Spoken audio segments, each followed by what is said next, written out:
Hi everyone, আসসালামু আলাইকুম। সবাই কেমন আছেন? আলহামদুলিল্লাহ, আল্লাহর অশেষ রহমতে আমরা সবাই ভালো আছি। ও একটু অলস হয়ে গিয়েছি, তাই খুব একটা ভিডিও করা হয় না, আপনাদের সাথে শেয়ারও করা হয় না। তো যেহেতু ঈদের মৌসুম চলতেছে, নানার বাসায় দাওয়াত দাওয়াত খাওয়া ঘোরাফেরা এগুলাই হচ্ছে এখনকার মেন কাজ। তো আমরা মূলত যাদের সাথে মিশি বা চলাফেরা করি, আমার বিশেষ করে কেউই হয়তো বা ক্যামেরার সামনে অভ্যস্ত না, ক্যামেরার সামনে আসেও না। আর হচ্ছে তারা কারোর সাথে দেখাও দেয় না, যেমনটা আমি ক্যামেরার সামনে কখনোই আসি না।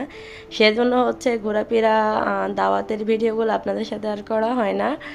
তো যাই হোক, এই জন্যই হচ্ছে একটু ভিডিও করা হচ্ছে না, একটু ইরেগুলার হয়ে গিয়েছি, আর আমি বোধহয় একটু অলসও হয়ে গেছি। তো ইনশাআল্লাহ ট্রাই করব আপনাদের সামনে আবার রেগুলার হতে। তো এখন হচ্ছে দুইটা বড় বড় পিৎজা বানিয়ে নিচ্ছি। আমার বাসায় কিন্তু যত রকমের নাস্তা তৈরি করা হোক, এই নাস্তাটা হচ্ছে সবথেকে বেশি তৈরি করা হয়, কারণ আমি গতবার যে পিৎজা ভিডিও আপনাদের সাথে শেয়ার করেছিলাম সেখানেও বলেছি আমি কিন্তু পিৎজার বিগ বিগ ফ্যান। তো আমি হচ্ছে এখন যেহেতু গত পর্বে আপনাদের সাথে ডো করাটা শেয়ার করেছি, আজকে আর ডো করা শেয়ার করিনি, জাস্ট ডেকোরেশনটাই শেয়ার করছি। তো আমি হচ্ছে পিৎজার ডো এভাবে ডিশে নিয়ে একটু ছিদ্র ছিদ্র করে দিয়েছি, যাতে করে এগুলো না ফুলে যায় ব্রেডটা। তো এখন হচ্ছে বাদবাকি সাজুগুজু করাবো। তো গতবার যে পিৎজাটা আমি তৈরি করেছিলাম পিৎজাগুলো, সেখানে হচ্ছে আমার চিজটা একটু কম হয়েছিল। আমার কাছে চিজ যত বেশি হয় তত বেশি ভালো লাগে, বাট কিছু করার ছিল না, আমার কাছে চিজটা সেদিন একটু কম ছিল, তাই কম চিজে গতবার খেতে হয়েছে। তো এখন হচ্ছে আমি অনেক বড় একটা চিজ নিয়ে এসেছি, সেটা গ্রেট করে নিয়েছি। আজকে আবারও পিৎজা তৈরি করতেছি, যে বেশি করে চিজ দিয়ে তারপরে হচ্ছে পিৎজা তৈরি করব, কারণ পিৎজার যে মেন ইনগ্রেডিয়েন্ট সেটা হচ্ছে এই চিজ। যত বেশি দেওয়া যাবে তত বেশি মজার হবে, তাই না? কথাতেই তো আছে, যত গুড় তত মিষ্টি। তো এখন হচ্ছে আমি ঝটপট একটু পিৎজা সস ব্রাশ করে নিয়েছি। তো পিৎজা সস সাধারণত রেড কালারেরই হয়ে থাকে, কিন্তু আমি যে ব্র্যান্ডের ব্যবহার করি পিৎজা সসটা, আমেরিকান যে পিৎজা সসটা আছে সেটা কিন্তু এই কালারের হয়ে থাকে। তো দেখতেই পাচ্ছেন এক প্লেট উঁচু উঁচু করে আমি আজকে চিজ গ্রেট করে নিয়েছি, পুরো চিজগুলো আমি আজকে ব্যবহার করে ফেলবো। গতবার হচ্ছে পিৎজা খেয়ে আমিও তো একটা তৃপ্তি পাইনি, যেটা সত্যি কথা। পিৎজা খুব মজা হয়েছিল, তবে যেহেতু চিজটা আমার মনের মতো দিতে পারিনি, তাই পিৎজাও আমার মনের মতো হয়নি। আমি চিজ খেতে অনেক ভালোবাসি, চিজ আমি এমনিতেই কাছে কাছেই খেয়ে ফেলতে পারি, খালি খালি আমি চিজ খেয়ে ফেলতে পারি, কোনো কিছুই লাগে না, চিজ আমার এতটা পছন্দ। তো সবার আগে হচ্ছে আমি নিচে একটা লেয়ার চিজ দিয়ে দিয়েছি, এরপরে হচ্ছে এখানে যে চিকেন কুক করে রেখেছি। তো গতবার হচ্ছে আমি যে কাঁচা পেঁয়াজটা উপরে ফালি ফালি করা পরে দিয়েছিলাম ডেকোরেশনে, এবার আমি সেটা করিনি, চিকেনটার সাথে হচ্ছে বড় বড় ফালি করা পেঁয়াজ দিয়ে দিয়েছি। যেহেতু চিকেনটা সেদ্ধ হতে বেশি সময় লাগে না, সেহেতু পেঁয়াজগুলো খুব একটা সেদ্ধ হয়নি, আস্তে আস্তেই আছে, মুখের নিচে পড়বে ভালোভাবে। তো আমি কিন্তু অনেকগুলো চিকেনের পুরো করে নিয়েছি, এখানে দেখতে পেয়েছেন একটা প্লেট ভরা ছিল। তো আমি দুটোতে হচ্ছে সমানভাবে পিৎজার মধ্যে দিয়ে দিচ্ছি চিকেনের পুরোটা। একইভাবে কিন্তু পিৎজা তৈরি করা যায়, রান্না করা যদি কোনো চিকেন থাকে সেখান থেকে আপনি একটু চিকেন গ্রেট করে নিয়ে দিতে পারবেন খুলে। আর হচ্ছে এখন যেহেতু কুরবানির মৌসুম চলতেছে, আমাদের বাসায় সবারই কম বেশি গরু মাংস রান্না করা আছে।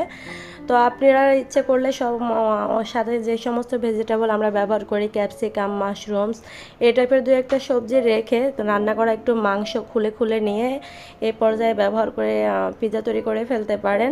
সেটা একটু শর্টকাট উপায়, পাকিবাজি উপায় বলা যায়, সেটাও খেতে কিন্তু বেশ লাগে। আমি কিন্তু এই দিয়ে এরকম করেই রান্না করা মাংস দিয়ে সিঙ্গারা তৈরি করে ফেলি, সমোসা তৈরি করে ফেলি, এরপরে রান্না করা মাংস দিয়ে কখনো করে ফেলি বিরিয়ানি, কখনো করে ফেলি খিচুড়ি, আবার কখনো করে ফেলি ফ্রাইড রাইস, আবার এই টাইপের নাস্তাগুলো তৈরি করে ফেলি, পিৎজা তৈরি করে ফেলি। তো আসলে নিজের মতো করে অনেক কিছু করা যায়।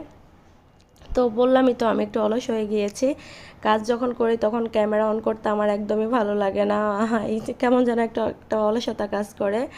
আসলে আমার যে ক্যামেরাটা ধরবে সেরকম আমার কাছে কেউই নেই, আমার নিজেকে আগে ক্যামেরা সেট আপ করতে হয়, তার উপরে কাজ করতে হয়। তো সেজন্যই হচ্ছে আমার কাছে একটু ঝামেলার লাগে, ম্যাক্সিমাম কাজগুলোই আমি হচ্ছে ক্যামেরার আড়ালে করে ফেলি। তো ব্লগ চ্যানেল যেহেতু খুলেছি দৈনিকের লাইফস্টাইল টুকিটাকি শেয়ার করার জন্যই, তো অনেক কিছুই হচ্ছে আমি এখনও করতে পারি না, অভ্যস্ত না। যখন আমি ইউজ টু হয়ে যাব তখন হয়তো অনেক কিছুই আপনাদের সাথে শেয়ার করা হবে। তো আমি হচ্ছে সবার আগে মাশরুম দিয়ে দিয়েছি। পিৎজা টপিংয়ের মধ্যে যে ভেজিটেবলগুলো আমরা ব্যবহার করি তার মধ্যে সব থেকে বেশি আমার পছন্দ হচ্ছে মাশরুমস। তো মাশরুমটা হচ্ছে আমি দিয়ে দিয়েছি। আর আজকে হচ্ছে সবুজ ক্যাপসিকামটা নিয়েছি। আমি যখন সুপার স্টোরে গিয়েছিলাম তখন সবুজ ক্যাপসিকাম ছাড়া অন্য কোনো কালারের ক্যাপসিকামই ছিল না। ঈদের সময় বুঝতেই তো পারতেছেন, তো সেজন্য হচ্ছে জাস্ট সবুজটাই ব্যবহার করেছি। নো প্রবলেম, খাবার টেস্ট একই। ওটা হলে হয়তো বা একটু বেশি কালারফুল হতো, দেখতে সুন্দর হতো আর কি। তো এখন হচ্ছে ক্যাপসিকামগুলো দিয়ে আমি উপরের লেয়ারে আবারও বেশি করে চিজ দিয়ে দিব। তো দিয়ে হচ্ছে আমি এগুলাকে বেক করে নেব পিৎজাগুলোকে। তো আমার যে ওভেন, সেই ওভেনে আপনারা ক্যামেরাতে বুঝতে পারছেন কিনা জানি না, আমার পিৎজা ডিশটা কিন্তু অনেক বড় বড়, সো একটা পিৎজা ডিশে দেওয়া যাবে। তো আমি হচ্ছে সবার আগে একটা পিৎজা তৈরি করব, আর যখন একটা হয়ে যাবে তখন আরেকটা ঢুকিয়ে দেব। আর আরেকটা হতে হতে প্রথমটা কিন্তু একদম মাশাল্লাহ ফিনিশ করে দেব আমরা। আমি, আপনাদের ভাইয়া, আমার ছোটো বোন, আমরা কিন্তু অনেক পছন্দ করি পিৎজাটা। আলহামদুলিল্লাহ মেহজাবিনও এখন মোটামুটি পিৎজা খায়, পছন্দই করে। আমি একটু স্পাইস লেভেলটা একটু বেশি দিয়ে ফেলি, যার জন্য আমার মেহজাবিন অত একটা খেতে পারে না। আমি ঝালটা অনেক পছন্দ করি, তাই সব কিছুতেই ঝালটা একটু বেশি দেওয়ার ট্রাই করি আর কি, তা না হলে আমার ভালো লাগে না। তো আমি হচ্ছে উপরের লেয়ারে চিজগুলো দিয়ে দিয়েছি। এখন হচ্ছে একটু অলিভ দিয়ে দেব, দেখতে সুন্দর লাগবে, খেতেও ভালো লাগবে। পিৎজার মধ্যে অলিভসটাও কিন্তু অনেক বেশি ভালো লাগে। তো আমি অলিভসটা দিয়ে হচ্ছে পিৎজাগুলোকে আমি বেক করে নেব। আমার ওভেনে যতটুকু সর্বোচ্চ তাপমাত্রা আছে ততটুকু বাড়িয়ে দিয়ে আমি 20 মিনিট থেকে 25 মিনিটের মতো বেক করে নেব। এর মধ্যে কিন্তু পিৎজা হয়ে যাবে। আর আমার ওভেনের তাপমাত্রা হচ্ছে সর্বোচ্চ 210 ডিগ্রি পর্যন্ত বাড়ানো যায়, 210 ডিগ্রি সেলসিয়াস তাপমাত্রা পর্যন্ত। তো আমি 210 ডিগ্রি সেলসিয়াসে আমি হচ্ছে এগুলাকে বেক করে নেব। আগে একটা বেক করব, আর এরপরে একটা বের করে আরেকটা ঢুকিয়ে দেব, তার মধ্যে একটা সাবার করে ফেলবো। তো আমাদের একজন পরিচিত না, আমরা সবাই চিনি খুব ভালো করে। তো ওই ভাইয়ার মতে হচ্ছে তামা তামা করে সবাই আমরা খেয়ে ফেলবো। তো ভাইয়ার এই কথাটাকে খুব এনজয় করি আমরা। এনজয় বলাতেই বুঝতে পেরেছেন কার কথা বলছি। তো এই তো পিৎজা কিন্তু আমার হয়ে যাচ্ছে। আব্দুল্লাহ বাইরে অপেক্ষা করছে, আমরা সবাই মিলে অপেক্ষা করতেছি পিৎজা এনজয় করার জন্য। এই যে আমার খোকাও কিন্তু আজকে পিৎজা খাবে, কিছুক্ষণ পরেই বের করব, আর আমরা সবাই মিলে একদম ফিনিশ করে ফেলবো পিৎজাটাকে।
পিৎজাটা যে ঠিক কতটা টেস্টি হয়েছে আপনারা কিন্তু দেখেই বুঝে নিতে হবে কি কতটা লোভনীয়।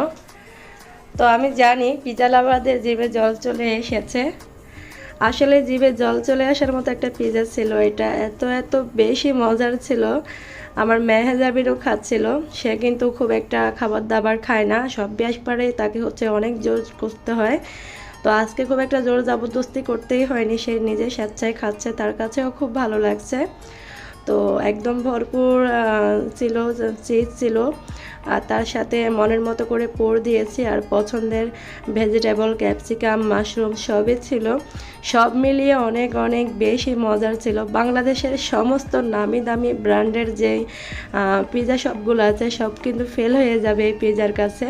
তো নিজের প্রশংসা করছি না, আসলে বলছি পিৎজাটা অনেক অনেক বেশি মজার হয়েছিল। তো এখন হচ্ছে পিৎজা এনজয় করা শেষ হয়ে গেলে আজকে এখানে আমি শেষ করব। আগামীকালকে সকালবেলায় আমি হচ্ছে একটু সবজি বাজারে যাব, সেটা আপনাদের সাথে শেয়ার করব। তো এই তো এটা হচ্ছে আজকে সকালবেলায় আমরা বাজার থেকে এসেছি। কুরবানির মাংস খেতে খেতে অ্যাকচুয়ালি একঘেয়েমি চলে এসেছে। তো ভিন্ন কিছু স্বাদ নেওয়ার জন্য ভিন্ন কিছু এই যে দেশি কচুরলতি নিয়ে এসেছি, এনেছি লাউ শাক, তারপরে পুঁই শাক। আসলে মাংস খেতে এখন আর একদমই ভালো লাগছে না, তাই ভাবলাম একটু অন্য কিছু খাওয়া যাক।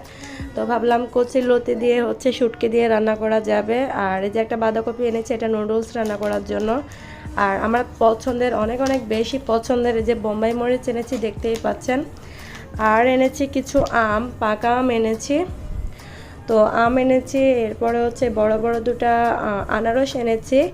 তো আসলে গিয়েছিলাম একটু শাক আনার জন্য, মাংস খেতে খেতে খুব বোরিং লাগছিল।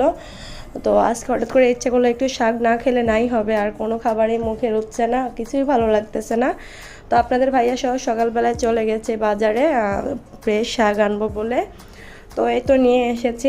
সবথেকে বেশি ভালো লেগেছে হচ্ছে আমি আমার পছন্দের কামরাঙ্গা মরিচ পেয়েছি। আমার অঞ্চলের ভাষায় কামরাঙ্গা মরিচ, তাই সেটাই বললাম। এটাকে নাগা মরিচ অথবা বোম্বাই মরিচও বলা হয়, এক এক অঞ্চলে এক এক টাইপের নামে ডাকে। আর বড় বড় দুটো আনারস এনেছি, দেখতেই তো পাচ্ছেন, খুব সুন্দর ছিল। আর এই তো আমার পছন্দের বোম্বাই মরিচ। আসলে মরিচগুলো না খেলে আমার নাই হয়, আমার খুব পছন্দ। তো আজকে এই পর্যন্তই। নতুন আরও একটা ব্লগ দেখার জন্য সবাইকে আমন্ত্রণ জানিয়ে এখানেই বিদায় নিচ্ছি। আল্লাহ হাফেজ।